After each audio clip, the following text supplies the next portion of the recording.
اگر شما تو یک روند لاغری سریع هستین، قبل از اینکه اثرات منفیش رو روی پوست و موتون بذاره، با یک متخصص پوست مشورت کنید و به این نکات توجه کنید.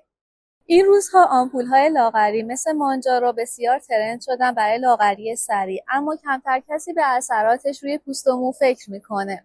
کاهش وزن ناگهانی باعث میشن چربی‌های عمقی توی پوست کم بشن و همین هم باعث یک صورت لاغرتر، افتاده‌تر و حتی به نظر مسن‌تر میشه که در اصطلاح بهش میگن مانجارو فیس. همینطور کمبود مواد مغذی و استرس‌های متابولیکی باعث ریزش مو و کاهش تراکم موها در سر میشن.